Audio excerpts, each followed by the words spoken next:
administration hi hoi chukit le ka sei nom chung hi chu separate administration hi hoi lai hung ti pan ham na tunia MLA in a hoven as declare a ball cho declare a ball wa tu ni chang ge ja na separate administration declare ball ho chu tu ni chan ge ya birin government a azaw thena la ya hele ke ma lungel ta wang chu separate administration declared ball ho chu birin government azaw theina lai wa hele birin me leiten 8,000 hi birin government a zaw hole hi government a pangna lai ho jong hi indirect azaw ve kati chu aji chu birin in 8,000 chu to a hi birin council of minister ayong chu hang up chalo lai center azong Amit Shah ho Tushar Mehta Solicitor General honjong ei mite ehi now ehi lo now I macha gello hela mechom mang Myanmar akuna refugee foreigners infiltrators ta ei sei changi wajong ton changi ya MLA ho khanjong resignation ke bol ngam lo lai ahile separate administration ji ipidinga an phono ipidinga an phono ham separate administration so separate administration upon while high diu chula resign ke bol diu chula na ele sei banga chu Amit Shah in biren sa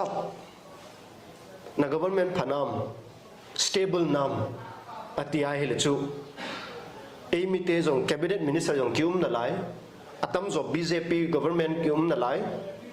nagate jong kim na lai biren government boilo chula Manipur government ala aboy lo le chu parliament a EP ki sei di ima sei di lo aje chu government boy nai lo chu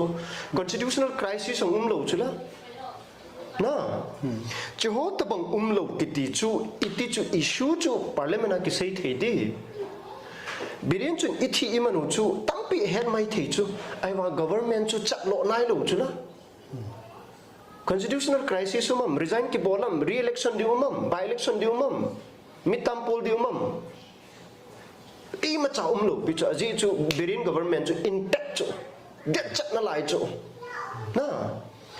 tu a hi iseu hi emotionally separated ka hitawe physically separated ka hitawe and geographically separated ka hitawe ti chu separate mong ide chu le mang thilni bo dium chu we should boycott any Manipur government institution and machineries and administration hozo say district dunga DC ho function ta loading SDO function sa ta loading